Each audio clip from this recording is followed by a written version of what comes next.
in succession, Sir Chris Hoy.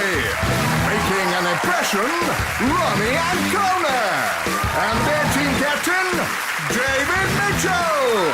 And facing them tonight, sports fan, Gabby Logan. Yes man, Danny Wallace. And their team captain, Lee Mack. And here's your host, Rob Brydon.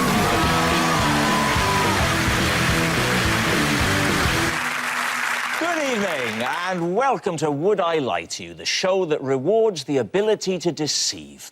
In medieval English courts, the truth was tested by ordeals of fire and water. On the basis a truthful person would be protected by God, who would then let them live a long and fruitful life until they died of syphilis, aged 22. When asked if lying is justified, a staggering 73% of university students simply copied their answer from Wikipedia. So, to round one, Home Truths, where our panellists each read out a statement from the card in front of them. To make things harder, they've never seen the card before, so they've no idea what they'll be faced with. It's up to the opposing team to sift the fact from the fiction. So, Chris, you're first up. Please reveal all. I have been approached by NASA to be the first man to cycle on the moon. Lee's team? My first instinct is, why? Because, obviously, you can't go that fast on the moon, so it would be a waste of your talents. They may as well take you, Lee, with all respect. And I'm imagining that your insurance is a lot higher than your insurance. Gabby, why are you so convinced that it was Lee and Chris that got down to the last two? Anyway, when? It was straight after Beijing, about 2 weeks after, but I had numerous requests and I had emails from all kinds of different people. Why did they wait 2 weeks? Lee said no. Not straight away. I thought about it for a couple of weeks. I think I can sort this out. It's quite a bold claim you're making there, Chris. Tell me, is it true? It's a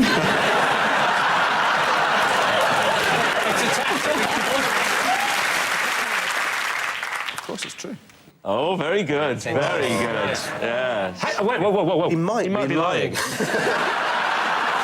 Oh, I hadn't thought of that. Yeah. Did they explain why it's crucial to the future of space exploration? Well, to have you moving very slowly on a He bike that wouldn't doesn't move work properly? slowly, not with the stabilisers. He wouldn't.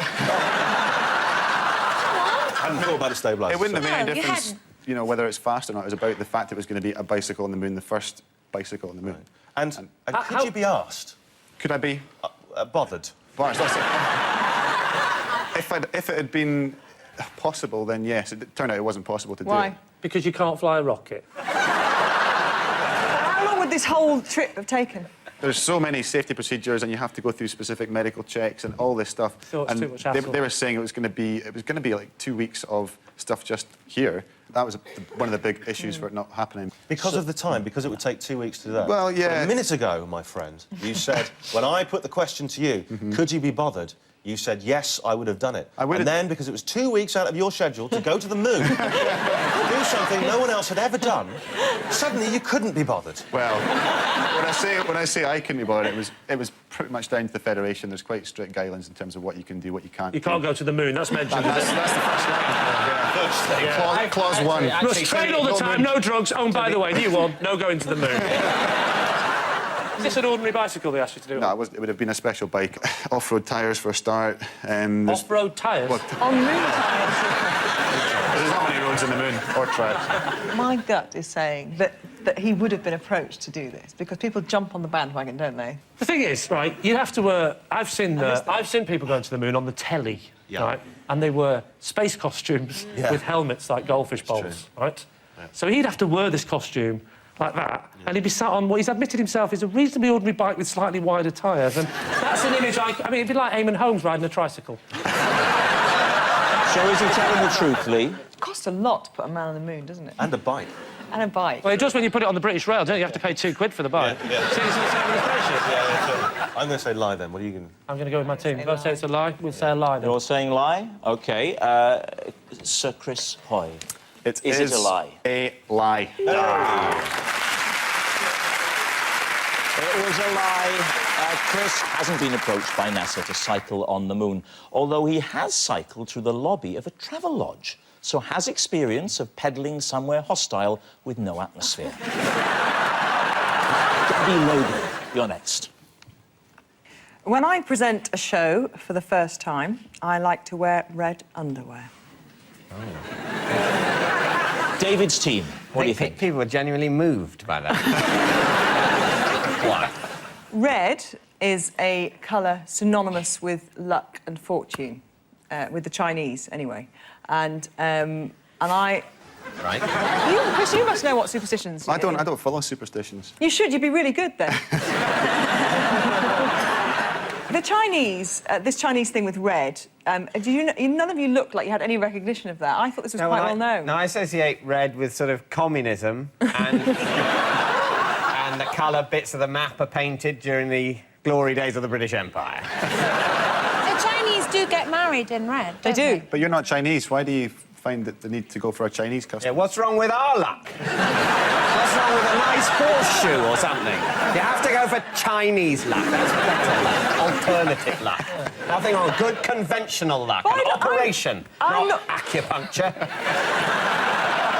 I'm not sure if there are actually any colours synonymous with luck in the UK. I'm not really sure. Why don't you stick two magpies in your bra?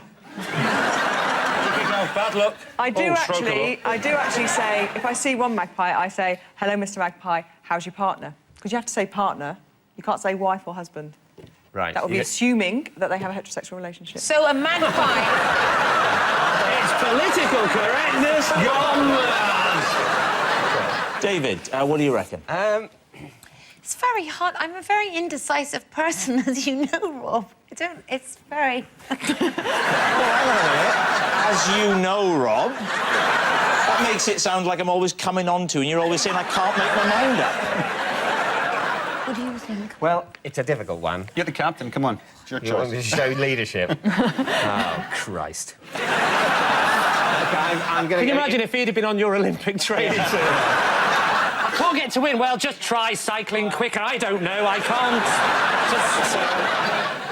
You're saying it's... I'm saying true. You're saying it's... I think it's a lie, but... on balance, I think it's a lie. So I'm going to say lie. You're saying that your team consider it a lie, Gabby Logan. Is it a lie or is it the truth? It is the truth. Yes, it's true. When Gabby presents a show for the first time, she does like to wear red underwear. Actually, when I'm presenting, I like to wear my lucky pants. I've had them for 10 years and I'm sticking to them.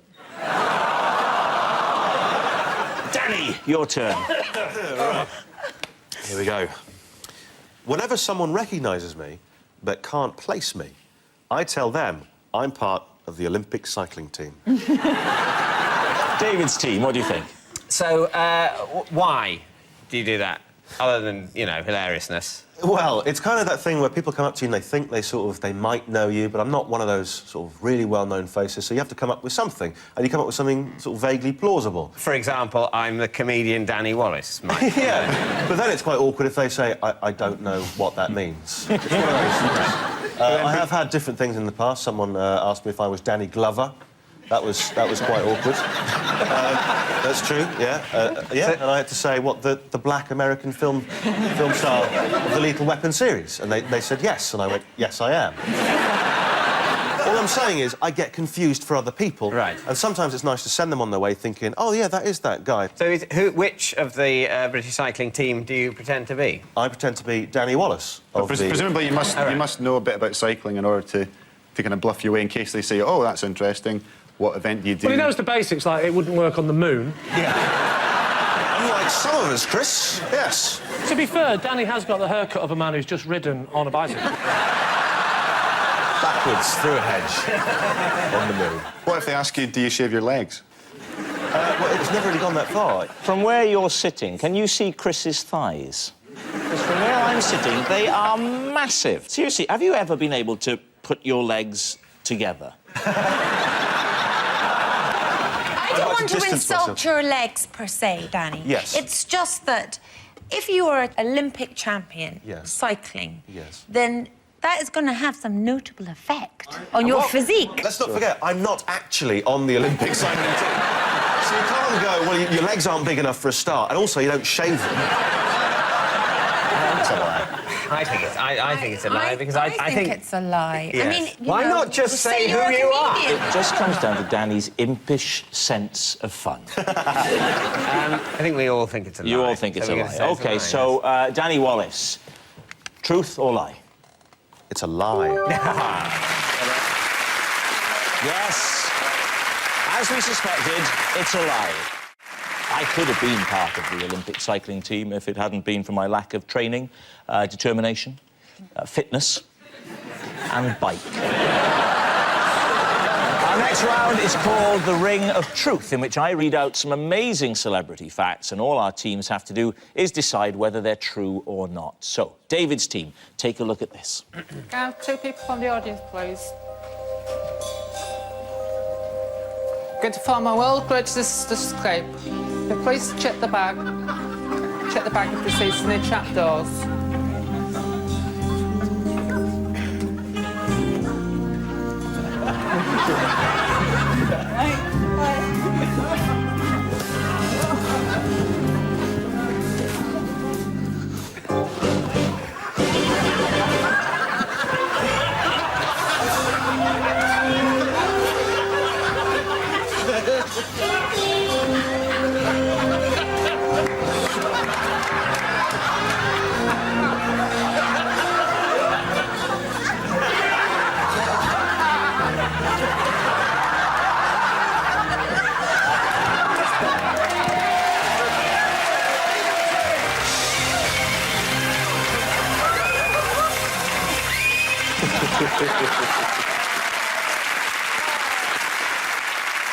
I have to say, if British police want to crack down on knife crime, I think the first person they should search is Keith Chegwin. That's a good point, because that doesn't look like a very dangerous trick, but that will have been during Keith's drinking phase. So, imagine that coming at you with a pair of scissors. Yeah, I think if anyone that drunk comes that close to me with a knife, I'd be glad to be in a bag. Here's the related fact, then, for David's team. Prince Charles became a member of the Magic Circle when he auditioned using his cup and balls trick. I think we all know that it's got absolutely nothing to do with testicles or anything. And so there's really no need for people to be tittering away about that sort of thing. I think this is true. He wouldn't have the time on his hands to practice magic. He's got such an important job. This was in 1975, all David. the things he's got to do in his day. He's got to talk about the buildings and make all the biscuits. And then I suppose he'd probably find a bit of time, actually. He said, I met him twice, and he said the same thing to me twice. Did he juggle 2 his years balls apart. with you? What did he say? He spent ages talking to somebody. It was a line-up thing, and he was talking to the person next to me for about 20 minutes, and he got to me, and he went, do you know him? It's eminently possible. You know, Do you he's got a feel lot that? of time to piss away. So, I mean, look at him. At least it keeps him off the sauce. You know? You're saying it's true? Well, let me surprise you by telling you that it is true. Prince Charles did become a member of the Magic Circle after auditioning with his cup and balls trick. In fact, Charles still practices magic and regularly makes his crown jewels disappear inside a horse box.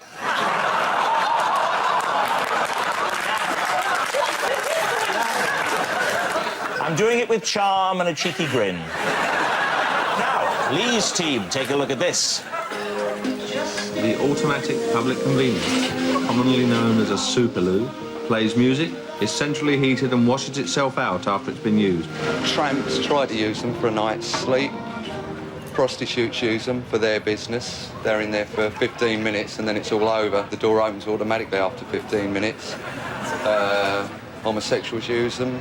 People leave shopping bags in there, wallets, their briefcase, anything at all. Anything you think of carrying with you in the day, you'll usually find in the lavatory sooner or later. I know the Bee Gees haven't done much recently, but is Robin Gibb a toilet attendant?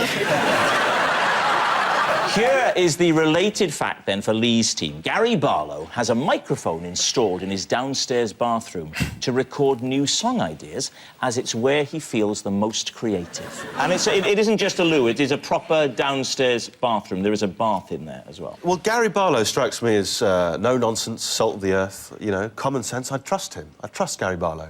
And he seems to be, in his pursuit for excellence with the Noble Ballad, putting lots of electrical equipment in a bathroom so that his loved ones risk their lives for his art. Yeah. I don't think Gary Barlow would do that. Yeah, Yeah, it's just a bit like having a toaster in the bathroom because it's where you get peckish. Yeah. That I would believe about Gary Barlow. Has anyone met Gary Barlow? I have. What did he say? Met him when I did Top of the Pops. He was very, very calm. He talks like Ringo Starr now. Hello, I'm Gary Barlow. What do you reckon? Yeah, Is it true? What is your gut saying? It said no. It said no. it's a lie. It said it's a lie. I'll go with that. Your tummy tells you it's... Yeah, lie. Well, then I'll go with my team and say it's a lie. You're saying it's a lie? I am. It's actually a lie. Gary's biggest number one was Back for Good. His biggest number two was backstage at the Sheffield Arena after a prawn madras. Which means, at the end of that round, it's Lee's team in the lead by 4 points to 2. Our next round is called This Is My, where we bring on a mystery guest who has a close connection to one of our panellists. Now, this week, each of David's team will claim it's them that has the genuine connection to the guest, and it's up to Lee's team to spot who's telling the truth. So, please welcome this week's special guest, Sylvan.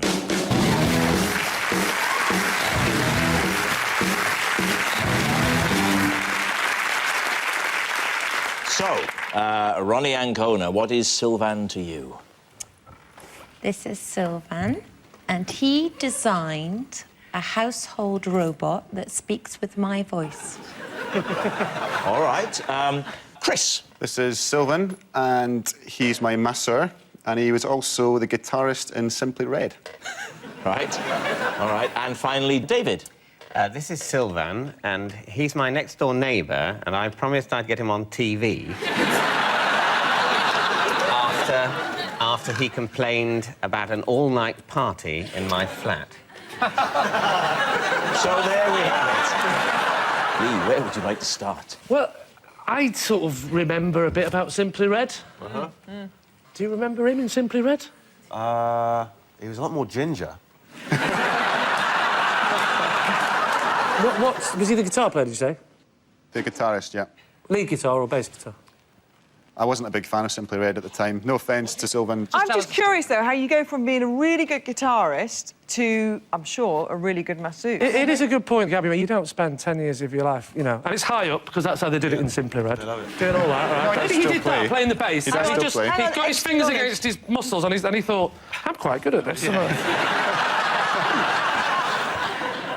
Anyone seen any cyclists? I've got an idea. David, on average, how often would you say you, David Mitchell, throw all-night parties? Once every... It's like a ballpark figure. 14.7 years. So talk us through what happened. There's a knock on the door, I'm assuming. Knock on the door, and I answered the door, and Sylvan said, you know, can you please make a bit less noise? I'm trying to sleep. She says, and at which point I felt very guilty. I said, yes, we made a bit less noise. What were you celebrating? Your highest score at Scrabble? What was it all about? It was after an awards due. And you just went, everyone back to mine. Not every... It was about sort of 8 people. So, 8? OK. What about Ronnie? What do these robots look like, and what will they do when eventually they are developed? To be honest, I actually haven't seen one. I was employed sort of as a voiceover artist. Do it. Do the voice? Do the voice of the robot, yeah. I recorded a whole lot of stock Great. phrases. Give us some stock phrases now. OK. My task is complete. OK. What do you want me to do now? Let's stay on that one. Any others? No, Shall I- Master. Sexual acts are forbidden.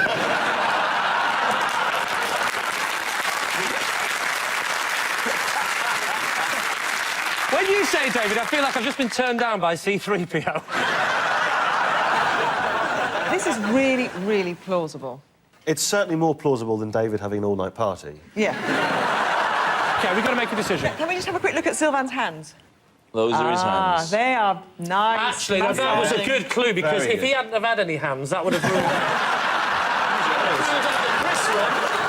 And the robot invention thing. But not David's, because, well, actually, he knocked on the door. No, Banged his head. Gabby, yeah. Keep the noise down. I think Gabby's cracked it. A masseuse needs good, strong hands. Bass player needs good, strong hands. I'm with Logan. I think we're erring towards Chris, then, aren't we? Yeah. What are you going to say? We'll go with Chris. OK, Sylvan, would you like to reveal your true identity? I am Chris Hoy's masseur. And I used to be in Simply Red. Wow!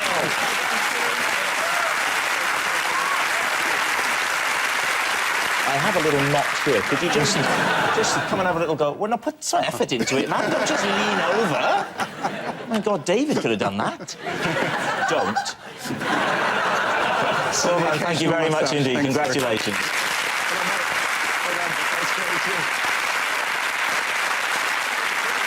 Which brings us to our final round, quickfire lies, in which our panellists lie not only through their teeth, but also against the clock. Now, David's team are currently behind, so they need to pull their finger out. Starting with... it's Lee. I can't eat custard creams because they remind me of Spencer Whitfield, who bullied me at school. David.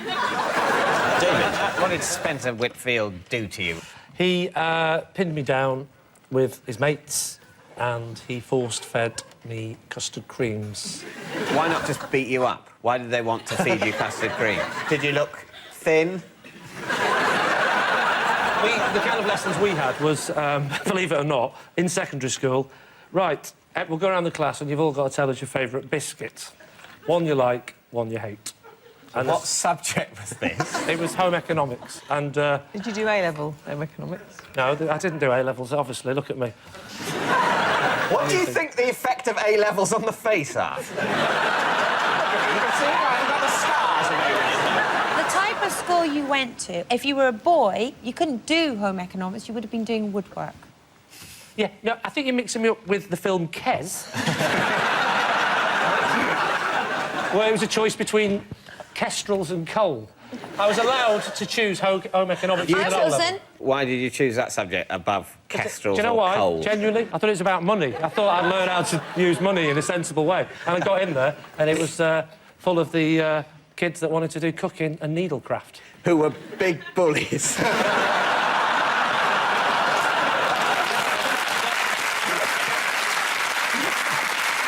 So, David, what are you going to say? I don't think it's true, really, but... No. You're pretty it's a set lie. on it being a lie. OK, fair enough. Lee, is it true or is it a lie? It's a lie. Next. David. The only concert I have ever been to was by Shirley Bassey. And where was that? It was at the bit of Wembley that's not a football stadium, but is nevertheless a very large On the room. tube station. No, I think the arena. The arena. Mm-hmm. And who did you go with? I went with a friend of mine called John. And what period was this? It was the 18th century. I think about 7 or 8 years ago. Was she surprisingly good? She was pretty good. She was incredibly loud. You don't expect that, do you, at a concert? Can you remember any of the songs she sang? I think she sang all the like Goldfinch. She definitely sang Diamonds Are Forever as well. And I can't help thinking you know nothing about Shirley Bassey, but you've watched a lot of James Bond films. I can't believe you've never been to a classical concert. OK. So what do you think, Lee? It's I'm it's a curious I don't one. know. I can believe David doesn't strike me as the type of person that would go to loads of gigs. Yeah, so it is possible that he's not been to a concert before. It's a lie. Yeah. What do you think, Gabby? He's very clever, though, isn't he? Well, he's not that clever. I mean, it's all a facade. I'm actually the clever one. The gut. This is an act. When we go backstage, I'm like, David, marvellous performance, and he's like, they fell for it again, didn't they? So we're saying... I think, like you, it's a lie. OK, my team say it's a lie, so we'll say that that is indeed a lie. You're saying it's a lie. OK, David, is it true? It is true.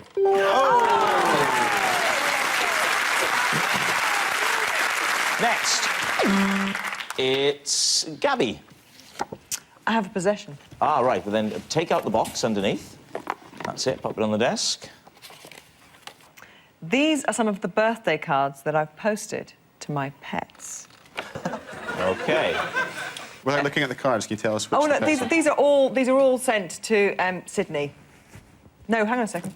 That's to Jodie. Who's Sydney? Sydney's the dog. Right. Jodie. Jodie Marsh lives in a basket under a bed. Jodie's the rabbit. Have you always had pets? Ever since I was a small child. My mum actually ran over a cat once, so we weren't allowed cats after that. But my... Seems rather unfair. Was she afraid that the cat community would take their revenge? Can we have a look at the cards? No, you can't. No.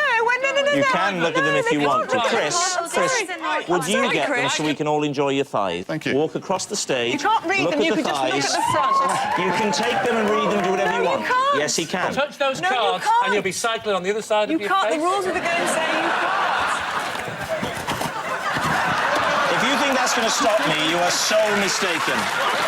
Give them over. Hand them over. Gabby, hold on to your I principles. can't find them. Cards now. Thank you. Now, it's a shame we had to do that, wasn't it? We might as well, now we've... Well, this one is to Michael. Is that a pet name for Jodie or Sydney? I don't know. Sort of, in a way, it's less trivial than the pet's own name. This is to Sherbet. Why is this one to Sherbet? Because Sydney's real pedigree name is Sherbet Arundai Grunchfeld. Really? And why didn't you mention that? Rundai. Grunchfeld. That's his official name. Sydney is a nickname, and in an official birthday card, you use a Sherbet shortening of the Arundai. official name. Who's Michael? Michael. OK, look. No, Jodie the rabbit does this dance where she goes, oh! And we said, she looks like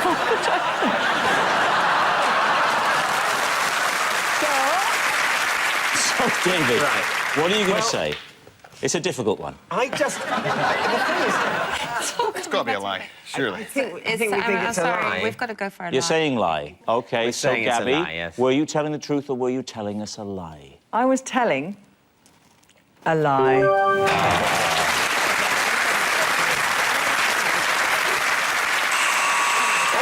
And that noise signals time's up. It's the end of the show, and I can reveal that David's team have 5 points and Lee's team have 5 points. It's a draw. But it's not just a team game. My individual liar of the week this week is Gabby Logan. An incredible result for Gabby, who's 8th place in the rhythmic gymnastics at the 1990 Auckland Commonwealth Games suddenly pales into insignificance. Good night.